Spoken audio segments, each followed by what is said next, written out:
সাইয়েদনা মুসা আলাইহিস সালাম আল্লাহরে বললেন, আল্লাহ মাইয়াকুনু জালিসি ইয়াউমাল কিয়ামা, কিয়ামতের দিন বিচারের শেষে বনি ইসরাইলের আমি বড় পয়গম্বর মুসা যখন জান্নাতে যাব, কে আমার সাথে জান্নাতি হবে? আল্লাহ বললেন, সাহিবুকা ফিল জান্নাতি জাজ্জার, তোমার সাথে জান্নাতে ঢুকবে বনি ইসরাইলের একজন কসাই। কে? কসাই। সুবহানাল্লাহ কইবেন না? একজন কসাই যাবে। মুসা আলাইহিস সালাম বললেন, কি রে, আমি এত বড় নবী, কোন নবী যাবে না আমার সাথে, কোন ওলি যাবে না, কোন হাফেজে কোরআন যাবে না, কোন আলেম যাবে না, কসাই যাবে কেন? আল্লাহ বললেন, দেখে আসো কেন যাবে কসাই।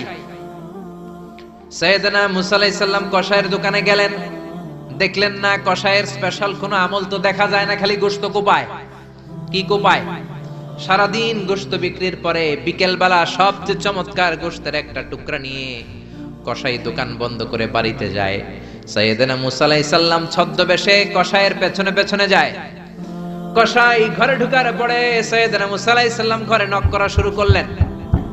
কসাই দরজা খুলে দেওয়ার পর সাইয়েদনা মুসা আলাইহিস সালাম পরিচয় গোপন করে বলে, আমি একজন মুসাফির, আজকে রাতে আপনার ঘরে থাকতে চাই। কসাই বলে, আহলান সাহলান মারহাবান তাইয়্যিবা, আসেন থাকেন, কোনো সমস্যা নাই, পাশের ঘরে বসেন, ওই ঘরে আমার একটু কাজ আছে। পাশের ঘরে যে মাচা থেকে একটা বৃদ্ধা মহিলাকে নামিয়ে নিজ হাতে গোসল করিয়ে গোশত কেটে রান্না করে রুটি দিয়ে মহিলাটারে খাওয়ানোর পর মহিলাটা হাতের মধ্যে আঁচলটা টেনে চোখের পানি ছেড়ে বিড়বিড় করে কি যেন দোয়া করে। সাইয়েদনা মুসা আলাইহিস সালাম শুনতে পেলেন না। ওই মহিলাকে খাওয়ানোর পরে প্লেটের মধ্যে গোশত আর রুটি নিয়ে কসাই যেয়ে বলে, ও ভাই মুসাফির, এই নেন খাবার, রাতের খাবার খেয়ে আপনি ঘুমিয়ে যান, সকালে আপনি যাবেন আপনার পথে, আমি যাব আমার দোকানে। সাইয়েদনা মুসা আলাইহিস সালাম বলে, রাতের খাবার পরে খাবো, আগে বলো ওই মাচার মধ্যে বৃদ্ধা মহিলাটাকে। কসাই বলে, এই মহিলাটা ছাড়া এই পৃথিবীতে আমার কেউ নাই, আমি ছাড়া এই মহিলাটারও আর কেউ নাই। এই মহিলাটা ওই মহিলা যে আমারে 10 মাস পেটে ধরেছে। আল্লাহু আকবার। এই মহিলাটা আমার জনম দুঃখিনী মা, মা ছাড়া আমার কেউ নাই, আমিও ছাড়া আমার মায়ের কেউ নাই। প্রতিদিন আমি আমার মারে গোসল করাই, নিজ হাতে টাওয়াল দিয়ে গা মুছে দেই, তেল মালিশ করে দেই, গোশত রান্না করে রুটি দিয়ে খাওয়াই, আর আমার মা আমার জন্য দোয়া করে। সাইয়েদনা মুসা আলাইহিস সালাম বললেন, বিড়বিড় করে তোমার মা 2 হাত তুলে কি দোয়া করেছে আমারে বলো, আমি তো বুঝলাম না। কসাই বলে, আমার মা প্রতিদিন খাওয়ার পরে খুশি হয়ে যায়, প্রতিদিন খেয়ে দে খুশি হয়ে চোখের পানি ছেড়ে আমার জন্য দোয়া করতে শুরু করে। একটা পাগলা দোয়া, বিগত 20 বছর যাবত আমার আম্মা এই দোয়াটা করে। আমি জানি এই দোয়া কোনোদিনই আল্লাহর কাছে কবুল হবে না। সাইয়েদনা মুসা আলাইহিস সালাম বললেন, ও ভাই বলোই না কি দোয়া করে, আমারে বলো বলো। কসাই বলে, আমার মা বলে, আল্লাহুম্মা জাআল ইবনি জালিসা মুসা ইয়াউমাল কিয়ামাহ। খাওয়ানোর পরে খুশি হয়ে হাত তুলে আমার মা বলে, আল্লাহ আমি আমার ছেলের খেদমতে এত খুশি, আমার ছেলের জন্য আমি হাত তুলে দোয়া করে দিলাম। শুনেছি এই জামানার বড় পয়গম্বর, বনি ইসরাইলের সবচেয়ে বড় পয়গম্বর হলো মুসা। আমার ছেলে কিয়ামতের দিন বিচার শেষে মুসা যখন জান্নাতে যাবে, আমার ছেলেরও মুসা নবীর সাথে তুমি জান্নাতে ঢুকাইয়া দিও। মুসা নবী যখন জান্নাতি হবে, আমার ছেলেরও ঢুকায় দিবা। দোয়া করতে দেরি, কবুল হতে। মুসা আলাইহিস সালাম বললেন, ঘটনা তো এইখানে, কানেকশনটা তো এই জায়গায়। এই কসাই তো এমনি এমনি আমার সাথী হবে না, এটা মায়ের দোয়ার বরকত। চিল্লা এখন ঠিক কিনা?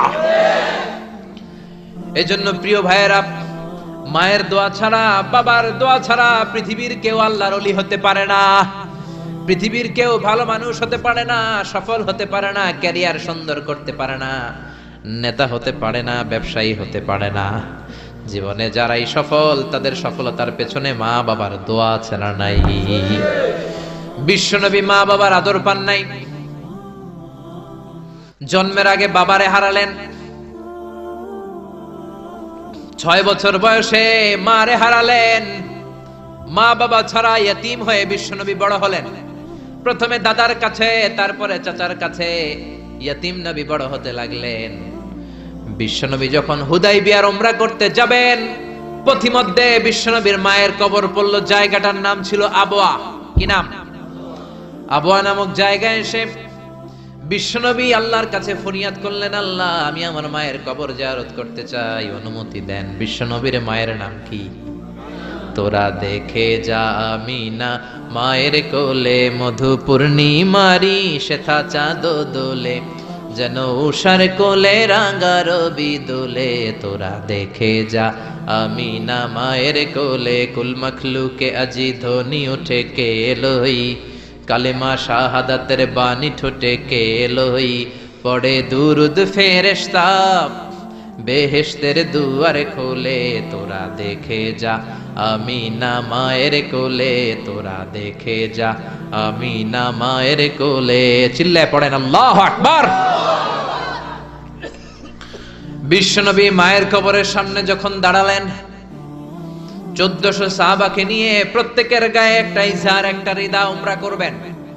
বিশ্বনবী 1400 সাহাবীদের দিকে তাকিয়ে বললেন, ও সাহাবারা, এই যে সামনে পাহাড়ের ছোট্ট টিলাটা দেখতে পাও, এইখানে আমার মা আমেনার কবর। আল্লাহ আমাকে আমার মায়ের কবর জিয়ারতের অনুমতি দিয়েছে, আমি জিয়ারত করব। কিন্তু খবরদার খবরদার, তোমরা কেউ কান্নাকাটি করতে পারবা না। 1400 সাহাবীকে কান্না করতে নিষেধ করে নিজের মায়ের কবরের সামনে দাঁড়িয়ে বিশ্বনবী ছোট্ট বাচ্চার মতো হাউমাউ করে কান্না শুরু করে দিলেন। বিশ্বনবীর চোখের পানি দেখে 1400 সাহাবা কান্না শুরু করে দিল। বিশ্বনবী সাহাবীদের দিকে মুখ ফিরিয়ে বলে, ও সাহাবারা কাঁদো কেন? তোমাদেরকে না বললাম তোমরা কেঁদো না? সাহাবারা বলল, ও নবী, আপনাকে আমরা আমাদের কলিজার চাইতে বেশি ভালোবাসি। আপনারে যখন আমরা কান্না করতে দেখি, আমাদের দুটি চোখ আমরা আর শুকনা রাখতে পারি না। আপনি কাঁদেন তাই আমরাও কাঁদি।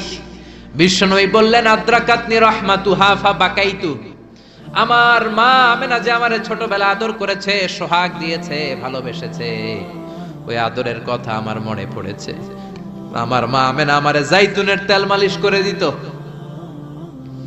আমার মা আমেনা আমারে জামা পরিয়ে দিত, আমার মা আমেনা তার দুটি ঠোঁট দিয়ে এমন কোন জায়গা নাই আমার দেহে চুমু দেয় নাই। আমার মায়ের কথা আমার মনে পড়েছে, তাই আমি কেঁদেছি, তোমরা কাঁদো কেন? বিশ্বনবী নিজেও মায়ের কবরের সামনে দাঁড়িয়ে নিজেও ধৈর্য ধারণ করতে পারে নাই। এজন্য মায়ের দোয়া নেয়ার দরকার আছে রাডাই। কানা ইয়াকসিমু লাহমান ফিল জিআরানা। জিআরানা নামক জায়গার মধ্যে বিশ্বনবী কুরবানির গোশত বিতরণ করছিলেন। বিশাল লাইন।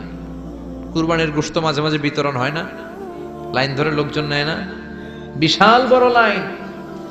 এই বিশাল লম্বা লাইনে হাজার হাজার মানুষ। এই লাইনের মধ্য থেকে একজন বৃদ্ধা মহিলাকে বিশ্বনবী আলাদা করে নিলেন, নিয়ে বিশ্বনবী গায়ের চাদরটা বিছিয়ে বসতে দিলেন, বড় একটা গোশতের প্যাকেট দিলেন। মহিলাটাও বিশ্বনবীর মাথায় হাত বুলিয়ে দোয়া করে দিল। চিল্লায় পড়েন সুবহানাল্লাহ। সাহাবারা বললেন, নবী, হাজার হাজার মানুষ গোশত নেয়ার জন্য লাইন ধরেছে, কাউরে আপনি লাইন থেকে আলাদা করে নেন নাই, নিজের চাদরের উপর জীবনে কাউরে বসতে দিতে দেখি নাই। কে এই মহিলা? বিশ্বনবী বললেন, জন্মের আগে আমি বাবা হারিয়েছি, মাত্র 6 বছর বয়সে আমার মা আমেনাকেও হারিয়েছি, মায়ের দুধ আমি খেতে পারি নাই। যেই মহিলাটাকে চাদরের উপর বসতে দিলাম, এটা হলো এই বনি সাদ গোত্রের হালিমা, যার বুকের দুধ খেয়ে আমি বড় হয়েছি। হালিমাতু সাদিয়া, যার বুকের দুধ খেয়ে আজকের এই তরতাজা নবী আমি মুহাম্মদ। এজন্য মারে পায় নাই, দুধ মারে সম্মান করেছে, দুধ মার কাছ থেকে দোয়া নিয়েছে বিশ্বনবী। চিল্লায় বলেন ঠিক কিনা? এজন্য যুবক ভাইয়েরা যারা আছো, খবরদার মা বাবার সাথে বেয়াদবি করা যাবে না। আল্লাহ বললেন, আমার দুইটা ফয়সালা। 1 নাম্বার ফয়সালা ইবাদত হবে একজনের, তিনি কে? 2 নাম্বার ফয়সালা ভালো আচরণ করতে হবে মা বাবার সাথে। আল্লাহর ইবাদত করা যেমনি ফরজ, মা বাবার সাথে ভালো আচরণ করাও ফরজ। ঠিক কি না? নাকি মা বাবার সাথে ভালো আচরণ করা, ইহসান করা নফল? হ্যাঁ, মা বাবার সাথে ভালো আচরণ করা মনে হয় অপশনাল না? এটা কি অপশনাল না কম্পালসারি? এটা কম্পালসারি। খবরদার, যদি কোনো বেয়াদবি হয়ে থাকে আজকেই মাহফিলের পরে মা বাবার পা ধরে মাফ চাবো, রাজি আছি আমরা? এজন্য খবরদার, মাতা পিতার সাথে ইহসান করতে হবে। ইসলাম হচ্ছে ইটস এ ব্যালেন্সড রিলিজিয়ন, ভারসাম্যপূর্ণ জীবন ব্যবস্থা। সব দায় দায়িত্ব আল্লাহ আবার শুধু ছেলে মেয়েদেরকে দেয় নাই, মা বাবারও কিছু দায় দায়িত্ব আছে না নাই? জোরে বলেন। রব্বুল আলামিন মা বাবাকেও দায় দায়িত্ব দিয়েছে। ইসলাম বলে যারা মা বাবা হয়েছো, দাম্পত্য জীবন গড়েছো, ছেলে আল্লাহ দেয়, মেয়ে দেয়, যেটাই দেয় আল্লাহর শুকরিয়া আদায় করার দরকার আছে রাড়াই। মা বাবার প্রথম দায়িত্ব ছেলে হোক মেয়ে হোক শুকরিয়া করবে কার? কারণ ছেলে দেয় কে? মেয়ে দেয় কে? ছেলে মেয়ে দুইটাই দেয় কে? আবার কাউকে আল্লাহ নিঃসন্তান বানিয়ে রাখে, মানে ছেলেও দেয় না মেয়েও দেয় না, তিনি কে? জোরে বলেন। রব্বুল আলামিন বলেন ইয়াহাবু লিমান ইয়াশাউ ইনাসান ওয়া ইয়াহাবু লিমান ইয়াশাউ যুকুর। আমি যারে চাই ছেলে দেই, আমি যারে চাই তারে মেয়ে দেই, যারে চাই ছেলে মেয়ে দুইটাই দেই, আবার যারে চাই ছেলেও দেই না মেয়েও দেই না। এমন লোক সমাজে আছে না নাই? তাহলে বাবা মার প্রথম দায়িত্ব ছেলে হোক মেয়ে হোক আপনারে খুশি হইতে হবে। কিছু লোক আছে ছেলে হইলে গ্রামের সবাইরে মিষ্টি খাওয়ায়, মেয়ে হইলে মেয়ে যে হইছে এটা শোনায়ও না, আছে না নাই? বিশ্বনবী বলেন এগুলো এমন লোক যাদের মধ্যে জাহেলিয়াত আছে। কারণ খয়রুকুম মান বুকিরা বিল উনসা, যেই ঘরের প্রথম সন্তানটা মেয়ে ওই ঘরটারে বরকত দিয়ে ভরে দেয় কে? জোরে বলেন। এক নাম্বার দায়িত্ব আপনি খুশি হবেন, শুকরিয়া করবেন। দুই নাম্বার দায়িত্ব ছেলে হোক কিংবা মেয়ে হোক, হওয়ার সাথে সাথে কানের সামনে যে আজান দিবেন, কি দিবেন? আল্লাহু আকবার, আল্লাহু আকবার, আল্লাহু আকবার, আল্লাহু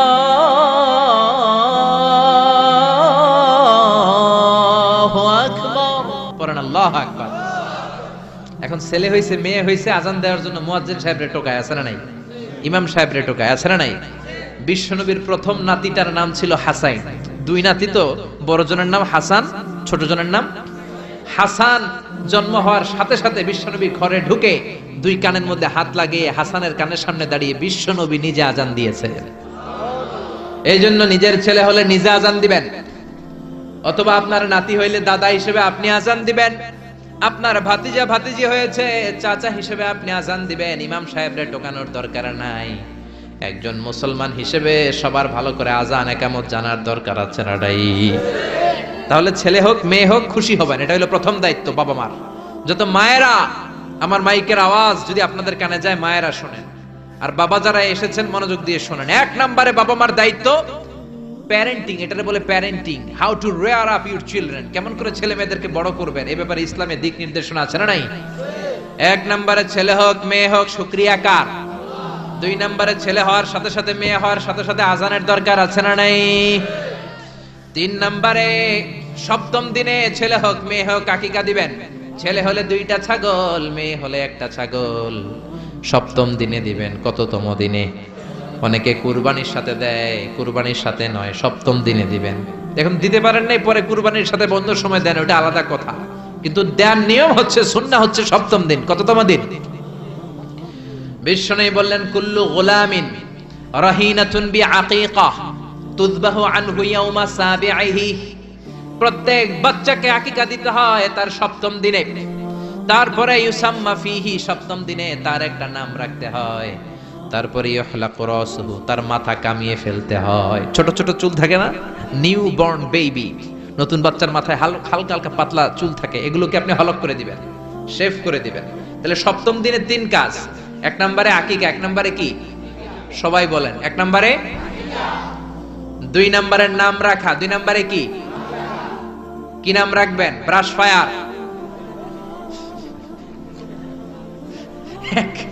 এক ভাতিজার বাড়িতে নাকি চাচা আসছে বেড়াইতে, তো ভাতিজা আপ্যায়ন করাইতেছে। চাচা কয় কতদিন পরে তোমার সাথে দেখা, তোমার ছেলে হইছে একটা মেয়ে হইছে একটা, আমি তো চিনি না, ডাক দাও না। ডাক দিছে ব্রাশ ফায়ার। চাচা মনে করছে আসল ব্রাশ ফায়ার, এটা মনে করে চাচা দিছে দৌড়। ভাতিজাও চাচারে ধরার জন্য দৌড়, চাচাও দৌড়ায় ভাতিজাও দৌড়ায়। চাচা কয় ভাতিজা বয়স আমার 70-80, তুই আমার ব্রাশ ফায়ার করিস না। ভাতিজা বলে চাচা এটা ওই ব্রাশ ফায়ার না, আমার ছেলের নাম ব্রাশ, মেয়ের নাম ফায়ার। তো এই ব্রাশ ফায়ার এই জাতীয় নাম রাখবেন। আহাব্বুল আসমা ইলাল্লাহ আব্দুল্লাহ আব্দুর রহমান, আল্লাহর কাছে সবচেয়ে প্রিয় নাম আব্দুল্লাহ আব্দুর রহমান, এগুলো রাখবেন। নবীদের নামগুলো রাখবেন, কোরআন থেকে চুজ করে নাম রাখবেন, সাহাবাদের নাম রাখবেন। তাহলে ছেলেগুলোর আল্লাহ আল্লাহ বানাই দিবে কে? আর ব্রাশ ফায়ার রাখলে ব্রাশ ফায়ারের মতোই হবে। ঠিক কিনা? বিভিন্ন সমাবেশে এরা বোমা মারবে, ককটেল বোমা মারবে, হত্যা করবে, ডাকাতি করবে, ছিনতাই করবে, মেয়েদের ওন্না ধরে টানাটানি করবে, জোরে কোন ঠিক কিনা? এজন্য সপ্তম দিনে 3 কাজ। 1 নম্বরে আকিকা করা, কি করা? 2 নম্বরে নাম রাখা, কি রাখা? 3 নম্বরে মাথার চুল ফেলে দেয়া, কি করা? তারপরে ইসলাম বলে 2 বছর ছেলে হোক মেয়ে হোক দুধ খাওয়ানোর ব্যবস্থা করবা। কোরআনের মধ্যে এই আদেশ আছে না নাই? ওয়াল ওয়ালিদাতু ইউরদি'না আওলাদাহুন্না হাওলাইনি কামিলাইনি লিমান আরাদা আন ইউতিম্মার রাদাআ। ছেলে হোক মেয়ে হোক 2 বছর দুধ খাওয়াবা। অনেক মা আছে দুধ খাওয়ায় না, ফিডার খাওয়ায়, বডি ফিটনেস নষ্ট হয়ে যাবে, এরকম মা আছে না নাই? দুধ খাওয়াতে চায় না, ফিডার খাওয়ায়, ল্যাকটোজেন খাওয়ায়, সিরিয়ালাক খাওয়ায়, ডানু খাওয়ায়। ডানু কি খাওয়ায়? তো এই জন্যই তো বলায় তোমার বৃদ্ধাশ্রমে দিয়ে আসে। ওই যে দুধ খাওয়ায় না, যে তুমি ছোটবেলায় কষ্ট তো সহ্য করেন না, আপনার বৃদ্ধাশ্রমে দিবে না তো কোথায় দিবে? মায়ের যে শাল দুধটা, বাচ্চা জন্ম নেওয়ার পরে যে শাল দুধটা আসে, এটার মধ্যে যে কত ধরনের পুষ্টিগুণ আছে, ফুল অফ নিউট্রিশন, খুব উন্নত মানের রিচ নিউট্রিশন দিয়ে আল্লাহ এটাকে তৈরি করেছে। আপনার বিভিন্ন ধরনের রোগের প্রতিষেধক ভ্যাকসিন আল্লাহ এটার ভিতরে ঢুকিয়ে দিয়েছে। এটা যে খায় না, তার মেধা শক্তি খুব দুর্বল, তার কোনো মেধাই নাই, মনে রাখতে পারে না কিছু, সব ভুলে যায়। আমি আমার মায়ের দুধ খাইছি মাত্র 2.5 মাস, এজন্য আমি কিচ্ছু মনে রাখতে পারি না, সব ভুলে যাই। বাস্তব কথা। আপনি মায়ের দুধ যদি কেউ 2 বছর খায়, টানা 2 বছর খেতে পারলে তার মেধা হবে প্রচন্ড মেধা। এই ছেলে ইনফেরিয়রিটি কমপ্লেক্সে ভুগবে না, ইনসেফটিতে ভুগবে না। অনেক মায়েরা অসুস্থ হয়ে যায়, এজন্য খাওয়াতে পারে না, সেটা ভিন্ন ব্যাপার। আমিও খেতে পারিনি অসুস্থ হওয়ার কারণে, কিন্তু ছেলে অসুস্থ, মেয়ে অসুস্থ, মা অসুস্থ, 2 বছর আপনি দুধ খাওয়াবেন, ঠিক কিনা? যদি দুধ না খাওয়ান তাহলে ছেলে মেয়ের হক নষ্ট করলেন। অনেক মা খাওয়াতে চায় না, আছে না নাই? যারা বলেন আছে না নাই? কিন্তু অসুস্থতার কারণে যদি কেউ না খাওয়ায় সেটা ভিন্ন ব্যাপার। এজন্য প্রথম দায়িত্ব হলো শুকরিয়া করবেন আল্লাহর, ছেলে হোক মেয়ে হোক। এরপরে জন্ম নিলে আজান দিবেন, জন্মের 7ম দিনে আকিকা দিবেন, সুন্দর একটা নাম রাখবেন, মাথার চুল ফেলে দিবেন, তারপর 2 বছর দুধ খাওয়াবেন। এরপর ছেলে যখন আব্বু আব্বু বলে, আম্মু আম্মু বলে, হাঁটতে শিখে একটু বড় হয়েছে, সবার আগে ছেলেরে শিখাবেন কোরআন। কি শিখাবেন? সবার আগে কোরআন, পরে অন্য জ্ঞান। Teach your children the Holi Quran. The Holi Quran will teach your children everything. আপনি আপনার ছেলেরে কোরআন শিখান, কোরআন আপনার ছেলেরে গোটা বিশ্বটা শিখাই দিবে। সুবহানাল্লাহ কইতে মন চায় না? এজন্য একটু বড় হলেই ছেলে মেয়েরে কি শিখাবেন? আপনি ছেলে মেয়েরে সব কিছু শিখাইলেন, কোরআনটাই শিখান নাই, তার মানে আপনি কিছুই শিখান নাই, ঠিক কি না? এরপরে ছেলে মেয়েদেরকে সময় দিবেন, তাদেরকে নিয়ে ঘুরতে যাবেন, ভালোবাসবেন। বিশ্বনবী হাসান আর হুসাইনকে আদর করতে লাগলেন। হাসানকে কোলে নেয়, হুসাইন ওঠে, আবার হুসাইনকে নিলে হাসান নামে। বিশ্বনবীর সামনে দাঁড়িয়ে রইল আকরা ইবনে হাবিস আত-তামিমি নামে সাহাবী। বিশ্বনবীর নানা নাতির এই আদর ভালোবাসা দেখে আকরা বলে, ও নবী, আমাকে আল্লাহ 10টা সন্তান দিয়েছে, একটা সন্তানকেও কোনোদিন আমি চুমা দেই নাই। বিশ্বনবী বললেন, বলো কি? মানলা ইয়ারহাম লা ইউরহাম। যে কারোর উপর দয়া দেখায় না, আল্লাহও তার উপর দয়া দেখায় না। যে কাউরে ভালোবাসে না, আল্লাহও তার ভালোবাসে না। যে ছোটদের আদর করে না, সে আল্লাহর দয়া পায় না। চিল্লা এখন ঠিক কি না? এজন্য ছেলে মেয়েদেরকে সময় দিবেন। আধুনিক কিছু ফ্যামিলিতে যেই সমস্যা, বাবা মা 2 জন চাকরি করে, বাবাও সকালে বের হয়ে যায়, মাও বের হয়ে যায়। যখন বের হয় তখন ছেলে মেয়ে ঘুমায়, আবার রাতে যখন ফিরে তখনও ঘুমায়। শুক্রবার ছাড়া ছেলে আর বাবার সাথে দেখাই হয় না। তো ছেলে মেয়ে মানুষ হয় কাজের মেয়ের কাছে। কার কাছে? কাজের মেয়ের কাছে। যদি আপনার ছেলে মেয়ে মানুষ হয়, এই ছেলে মেয়েগুলো কাজের মেয়ের চরিত্র নিয়ে বড় হবে, কাজের মেয়ের আচরণ নিয়েই বড় হবে। আপনার আচরণ, আপনার মধ্যে যে ভাব গাম্ভীর্য, ভদ্রতা, সুন্দর কথা বলার স্টাইল, এগুলো আপনার ছেলে মেয়েরা শিখবে না। চিৎকার করে বলেন ঠিক কি না? এরপর ইসলাম বলে, ছেলের বয়স যখন 7 হয়, ছেলে মেয়ে যখন 7 বছরে পৌঁছে, নামাজের আদেশ দেওয়ার দরকার আছে না নাই? মুরু সিবিয়ানাকুম বিসসালাতি ওয়া হুম 7 সিনিন। ছেলে মেয়ের বয়স যখন 7, নামাজের আদেশ দাও। যখন 10, ধমকায় হলেও শাসন করে হলেও নামাজে নিবা। অনেকে আদরের ছেলে ফজরের সময় ডাকতে পারে না, হুজুর অনেক আদরের ছেলে তো ফজরের সময় ডাকি না, ঘুমায় আছে, ছেলেটার ঘুম ভাঙবে। আমার ছেলে 10টায় ওঠে, 11টায় ওঠে, আদরের ছেলে। তো সকালবেলা যদি ঘরে আগুন লাগে তখন কি করবেন? ঘরে যদি ভূমিকম্প হয় কি করবেন? তখন ডাকবেন না? তো দুনিয়ার আগুন থেকে বাঁচানোর জন্য যদি ছেলেরা ডাকেন, জাহান্নামের আগুন থেকে বাঁচানোর জন্য আপনার কলিজার টুকরাটারে নামাজের জন্য ডাকার দরকার আছে না নাই? এরপরে বিশ্বনবী বললেন, ইযা বালাগাল আওলাদু 10 সিনিন ফাররিকু বাইনাহুম ফিল মাদাজি। জরুরি মাসালা জেনে নেন, কান দুইটা খরগোশের মতো খাড়া করেন। বিশ্বনবী বললেন, ছেলে কিংবা মেয়ে বয়স যখন 10 হয় বিছানা আলাদা করে দাও। ছেলে মেয়ের বয়স 10 হয়ে গেলে বাবা মেয়ের সাথে এক খাটে ঘুমাতে পারবে না। ছেলে মেয়েদের বয়স যখন 10 হয়ে যায়, মেয়ে বাবার সাথে ঘুমাতে পারবে না, ছেলের সাথে মা ঘুমাবে না, ভাই আর বোন এক বিছানায় শোবে না, ঠিক কি না? দুই ভাই এদের বিছানাও যদি আলাদা করে দেয়া যায় সেটাও ভালো। এগুলো আমরা অনেক ফ্যামিলিতে মেনটেন করি না, এজন্য ঝামেলা আছে না নাই? আবার বিশ্বনবী বললেন, আল্লিমু আওলাদাকুমা সিবাহা ওয়ার রিমায়া ওয়া রুকুবাল খাইল। ছেলে মেয়েদেরকে সাঁতার শিখাও, তীর মারা শিখাও, ঘোড়ায় চলা শিখাও। সাঁতার শিখাতে বলেছে বিশ্বনবী, সুবহানাল্লাহ। ছেলেরে হাঁটা শিখায় বাবা, আব্বু হাঁটো হাঁটো হাঁটো, তুমি হাঁটো, তুমি আমার আব্বু হাঁটো। তো জমিনে হাঁটা শিখাইলেন, পোলা যদি পানিতে পড়ে তখন হাঁটাহাঁটি যাইব কই? পানিতে হাঁটা যায়? পানিতে কি করতে হয়? সাঁতার। তো এটা শিখাইতে হবে না? বিশ্বনবী বললেন, আল্লিমু আওলাদাকুমা সিবাহা, ছেলে মেয়েদেরকে সাঁতার শিখাও। 2 নম্বরে বললেন, আর রিমায়া। রিমায়া মানে তীরন্দাজ বাহিনী বানাও, তীর মারো। ইমাম মাহেদী আসলে জিহাদের ময়দানে শরীক হওয়ার দরকার আছে না নাই? তো এখন তো তীর মারামারি নেই, কি শিখাবেন? আত্মরক্ষার কৌশল শিখাবেন, কেমন করে প্রতিকূল পরিবেশে বেঁচে থাকতে হয়, সমাজের এই সংগ্রামে কেমন করে টিকে থাকতে হয়। ছেলে মেয়েরে কখনো ননির পুতুল করে গড়ে তুলবেন না, কষ্ট সহিষ্ণু করে গড়ে তুলবেন। আপনি বেঁচে থাকতেই একটু কষ্ট করে করে শিখান, তাহলে তার ক্যারিয়ারটারে ব্রাইট করে দিবে কে? 3 নম্বরে বললেন, রুকুবাল খাইল, কেমন করে ঘোড়ায় চড়তে হয় শিখাও। এখন তো ঘোড়া নাই, কেমন করে গাড়িতে চড়তে হয় শিখাইবেন, ঠিক কি না? কেমন করে সাইকেল চালাতে হয় শিখাবেন, হুন্ডা চালাতে হয় শিখাবেন। ছেলে মেয়েদের যা শেখানো দরকার শিখাই দিবেন, তাহলে ফ্যামিলিতে বরকত দিবে কে? এরপরে বিশ্বনবী বললেন, আর নিকাহ। ছেলে কিংবা মেয়ে প্রাপ্ত বয়স্ক হলে বাবা মার দায়িত্ব বিয়ে দেয়া। কি দেয়া?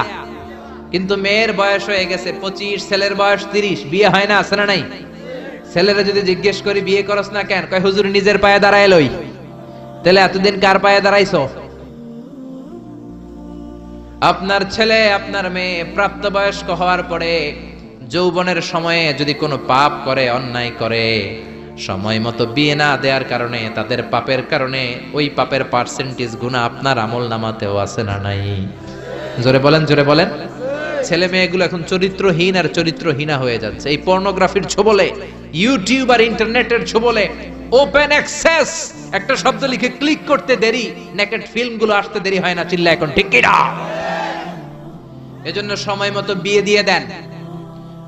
উপযুক্ত মেয়ে থাকলে বিয়ের ব্যবস্থা করেন, প্রাপ্ত বয়স্ক ছেলে হলে বিয়ের ব্যবস্থা করেন। সময় মতো বিয়ে করায় দিলে সমাজের অপরাধগুলো কমে যাবে, ঠিক কি না? সর্বশেষ মাতা পিতার প্রতি যে দায়িত্ব আল্লাহ দিয়েছেন সেটা হচ্ছে আল মিরাস। কোরআনের দেয়া পদ্ধতি অনুযায়ী সম্পদ বন্টন করতে হবে। কার আইন? চিৎকার করে বলবেন, আইনটা কার? এজন্য রব্বুল আলামিন বলেন, ইউসিকুমুল্লাহু ফি আওলাদিকুম লিযযাকারি মিসলু হাযযিল উনসায়াইন। আল্লাহ বললেন, দুনিয়ার সব বাবাদের জন্য স্পেশাল ভাবে আমি ওয়াজ করে দিলাম, ছেলের সম্পদের যতটুকু দিবা মেয়েরে দিবা অর্ধেক। কার আইন? ছেলেরে 10 লাখ দিলে মেয়েরে কয় লাখ? ছেলেরে 20 কানি জমি দিলে মেয়েরে? বিধানটা কার? উল্টাপাল্টা করা যাবে? তাহলে ছেলে মেয়েদের জন্য যেমনি আল্লাহ ফরজ করে দিলেন, ওয়াবিল ওয়ালিদাইনি ইহসানা, আল্লাহর ইবাদতের পরে মাতা পিতার খেদমত করবা, ইহসান করবা, মাতা পিতাদের উপরেও এই নিয়মগুলো আবশ্যক করে দিয়েছে কে? চিল্লায় বলেন। এজন্য ছেলে মেয়েরা পালন করবে তাদের দায়িত্ব, মাতা পিতারা দায়িত্ব পালন করবে তাদের দায়িত্ব। তাহলে সমাজটাকে জান্নাতি সমাজ বানায় দিবে কে? চিল্লায় বলেন কে? আল্লাহ তাআলা আমাদের এই কোরআনের বিধানগুলো মেনে নিয়ে আমাদের সমাজটাকে জান্নাতি সমাজ বানানোর তৌফিক দান করুক। আমরা পড়ি আমিন। আর জোরে পড়েন আমিন।